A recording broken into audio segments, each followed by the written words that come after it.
So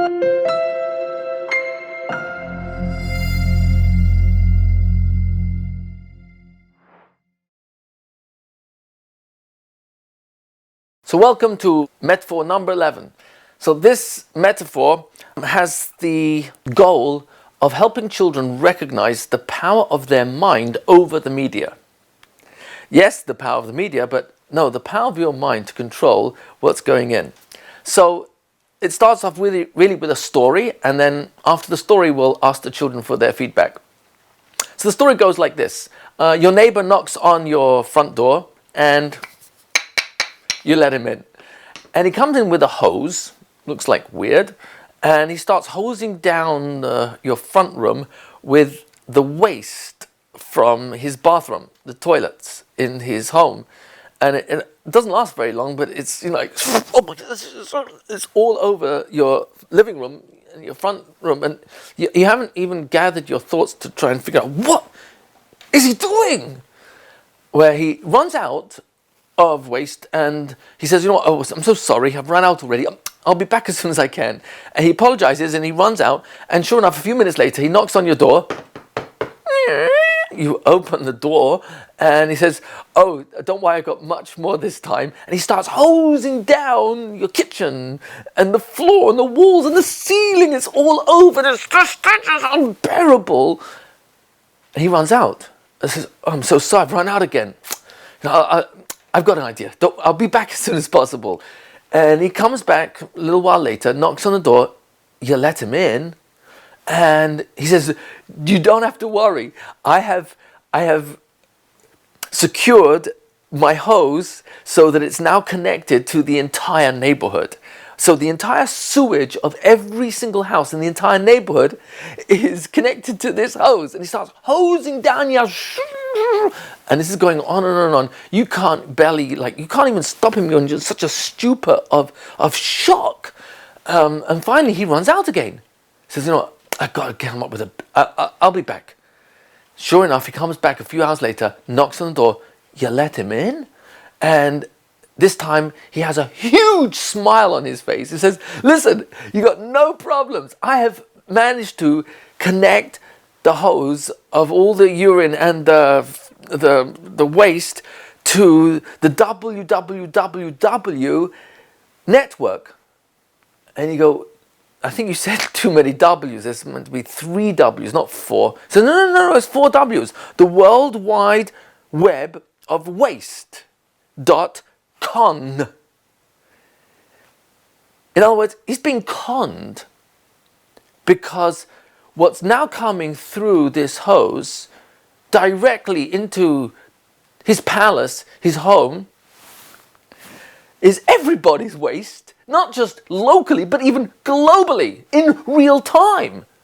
And there are even there are World Wide Web of Waste broadcasting stations across the world that collect the waste of lots of people, their complaints and the corruption and lies and terrible crimes that are taking place on a daily basis, and fatalities and wars and horrific violence, scandals, and all the waste product.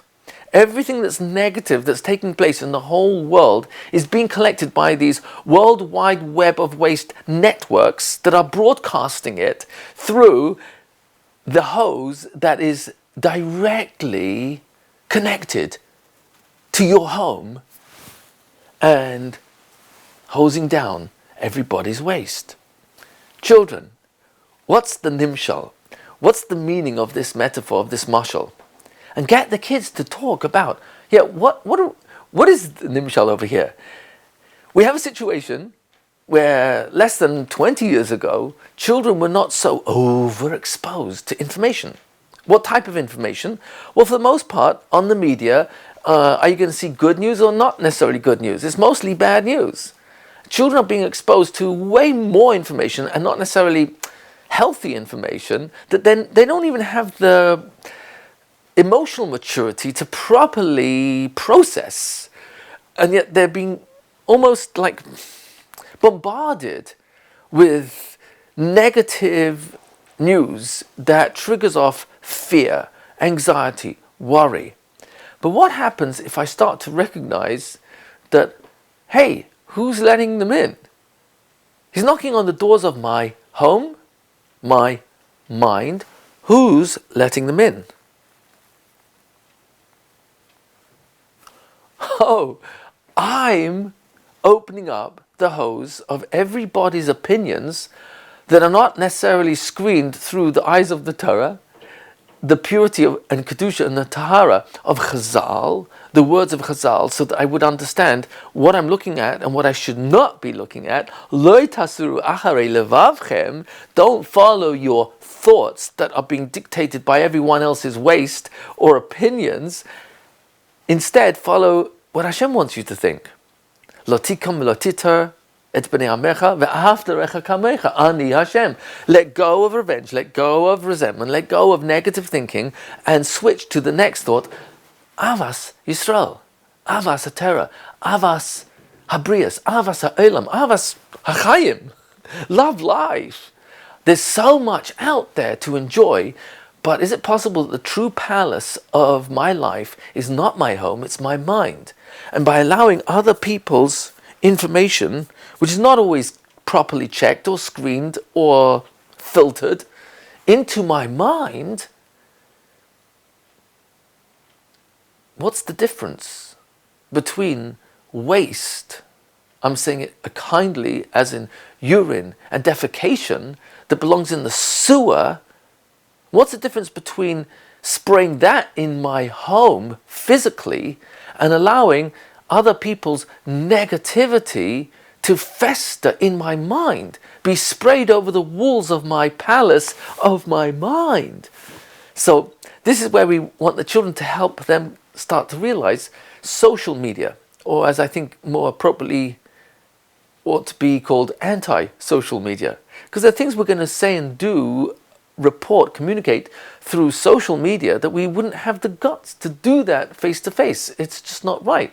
We've talked about this in cyberbullying, in the bullying series. But the point here is anti-social media, which is what it really is, has to be called for what it is so that children start to pay attention. Why would I want to hear every single detail about other people's lives, whether it's Facebook, whether it's Twitter, whether it's WhatsApp? I mean, what's going on? Why am I sharing everybody's stuff with everybody else? And that stuff is not all divrei Torah. It's not all clarity of how life really works, thought in the moment. It's not about the Yetzer Tov, which is good thinking and healthy thinking, and it's always one thought away from. And the point of the Yetzer Hara is to ignore it. The point of the Yetzer Hara is for me not to listen to it, so I get to the Yetzer Tov and pay attention to the good that is inside me all the time, is inside you all the time, instead of weighing me down with spraying my mind with everybody's crazy opinions. So this is something to platform into a discussion with the children, to especially for their teenagers, to start talking more as a conversation about the negative connotations, the negative ramifications and the spillover of social media, which is really anti-social, and help them understand why it's anti-social media. How is it a substitute for a real relationship where you have give and take? You can talk face to face, and in face to face you've got the tone of voice that you're hearing, the facial expressions and the body language, which play a major part in communication, even more than the actual choice of words. So these are really important factors for children to understand, that we're getting more and more disconnected in the name of connecting more. No, it's not connecting more, we're actually disconnecting more. And in that, children are feeling more and more isolated, more and more lonely, more and more misunderstood, and more confused in a world that is becoming more isolating, because we're on our phones and connecting through the computer and the phone, as opposed to talking directly to that person. It's a little bit like, my wife saying to me, you know what, you weren't even listening to a word I was saying. And I thought to myself, it's a really strange way to start a conversation. I'm so busy not listening in the name of communicating, but I'm not listening to my immediate surroundings. My own wife, my own children, my own brother, my own sister, my own teacher. My mind is elsewhere.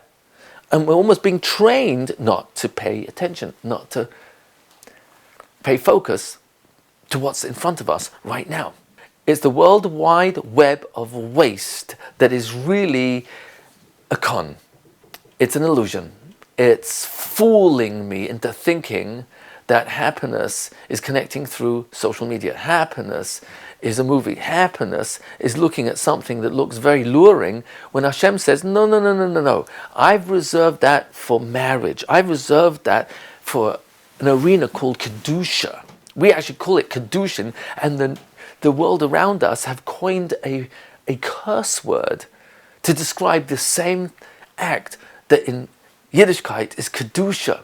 So the world out there has a lot of filth, a lot of tzaya, a lot of to'eva, a lot of items which the Torah says, that's pure taiva. That's to'eva, which comes from Lashon of taiva. That's pure selfishness. It's not about giving love, kindness, good to others. It's all about what's in it for me. How much pleasure do I get from this? And that's the exact opposite of what the Torah wants me to think. So these are ways, again, all metaphors, just to help me pay more attention to how my mind is working, so that I start to notice more and more if I'm getting trapped by social media, or I'm being trapped by paying attention to too much bad news, and start realizing this is not good news at all, and it's not good for me to put those pictures on my mind, the palace of my mind. It's not good for me to spray that on the walls of my mind, because it's not Torah, it's not Tahara, it's not Kedusha, it's very much other things altogether. Okay, we're ready for 4.12, metaphor number 12, the airport carousel. Now you remember, and ask the children if they have such a memory, where after they landed, they then went to collect their luggage, baggage claim. And while they're waiting, you see the carousel going around and around with hundreds of pieces of luggage, and you know what your luggage looks like. It's possible you might mistakenly think someone else's is yours, but on closer inspection, even without touching it, oh, that's not mine, hasn't got the red ribbon on it. Or even if you pull it off for a moment, then you realize very quickly you put it back on, it's not yours. Your thoughts are very similar. You can't stop thinking. Thoughts are traveling through your mind all the time.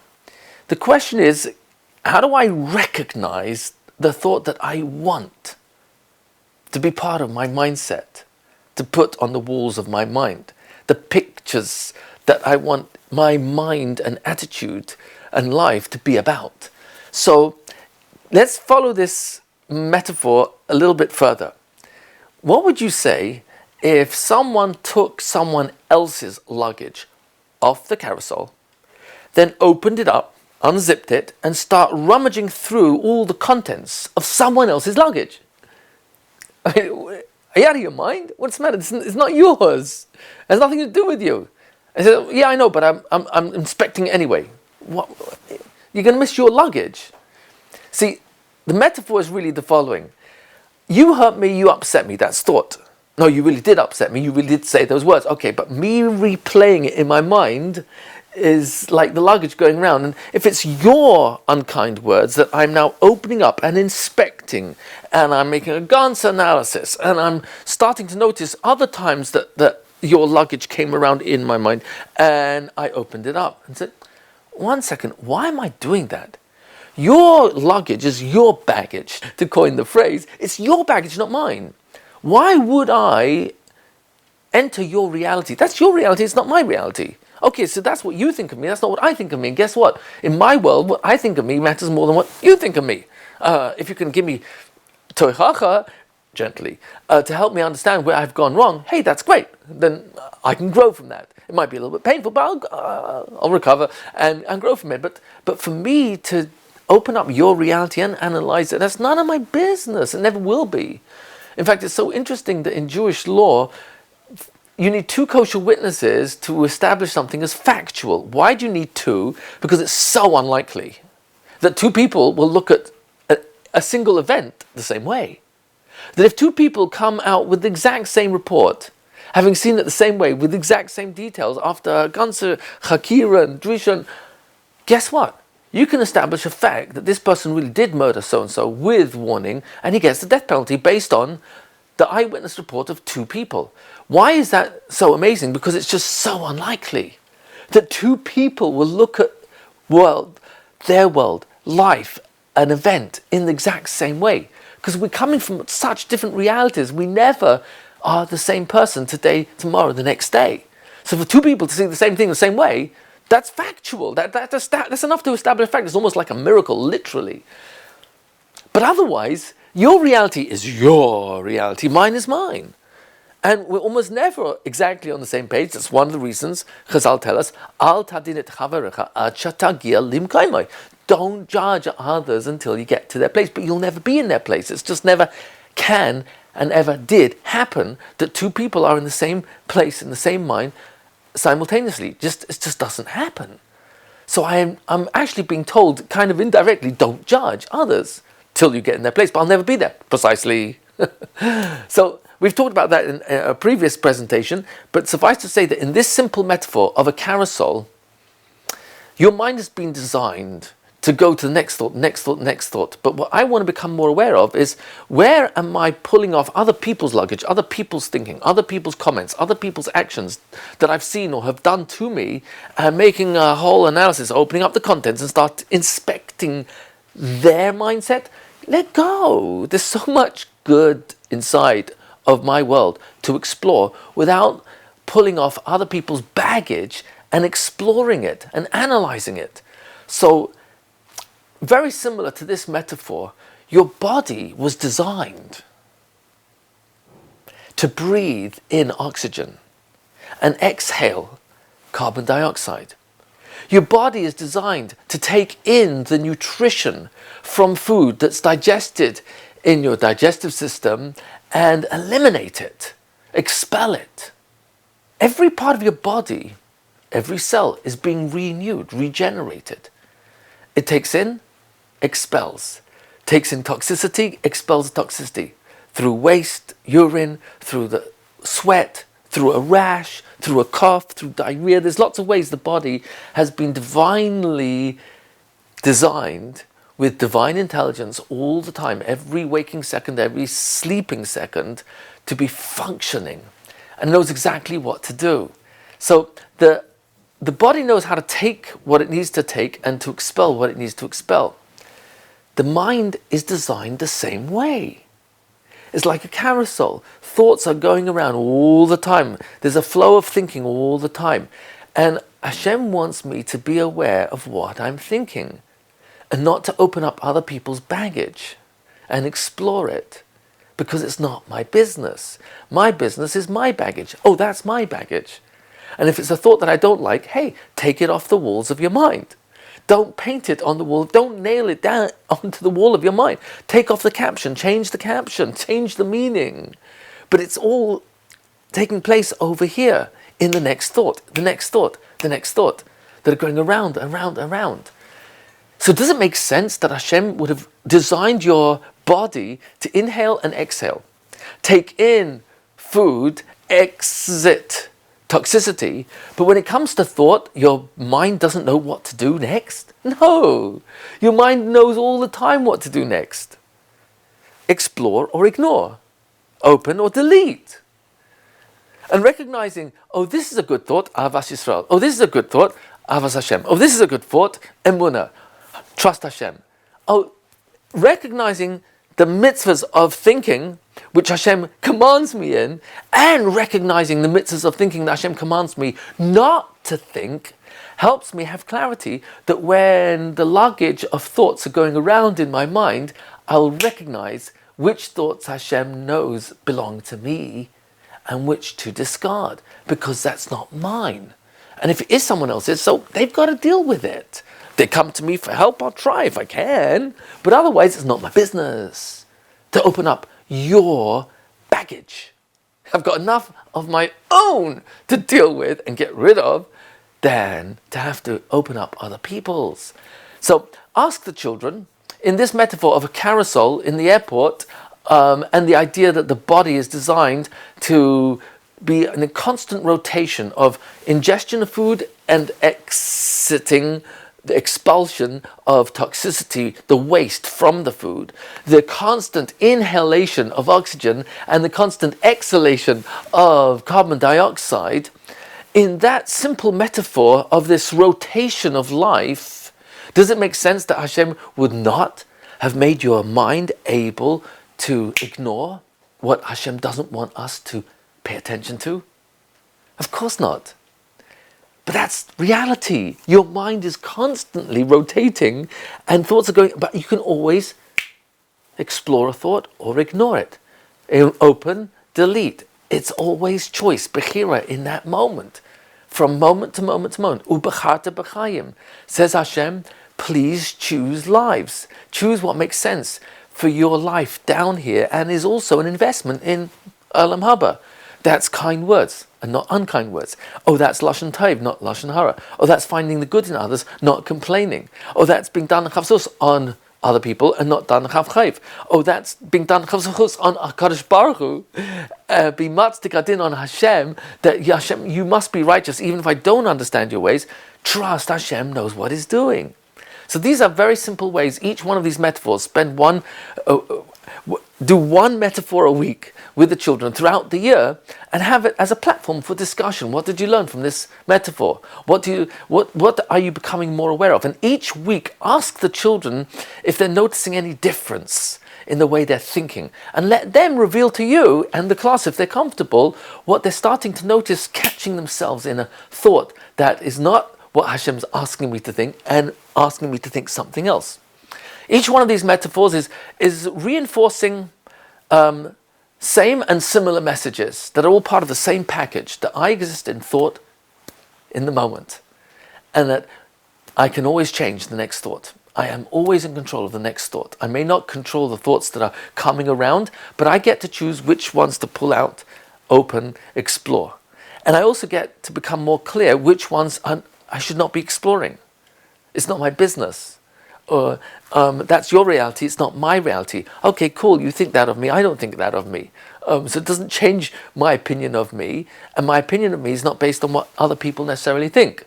My opinion of me is based on Rahman Libaboy. Hashem wants the mind, Hashem wants my thoughts, Hashem wants the feelings that are generated from our thoughts. Hashem wants my heart, He wants my thinking, which affects what I feel. That's the litmus test, that's the measure of who I am. From moment to moment. A person says, I'm a tzaddik gamur, and I'm marrying you on condition I'm a tzaddik gamur, and everyone knows he's a rasha gamur, but in this moment, he's changed his mind. And that is in Hashem's dictionary reality. He's a Baal Teshuvah, he's a tzaddik gamur. That's reality. So Mekudeshes, why Shema he heard Teshuvah B'Livai? Maybe he had a thought of Teshuvah in his mind. He changed his mind. He changed what he was thinking. I'm going to be a good Jew from now on, starting now. Okay, so help the kids to talk about their insights and understanding of these metaphors so that it becomes a bit of a class discussion, and then move on to next week's metaphor. Coming soon. Hold on tight.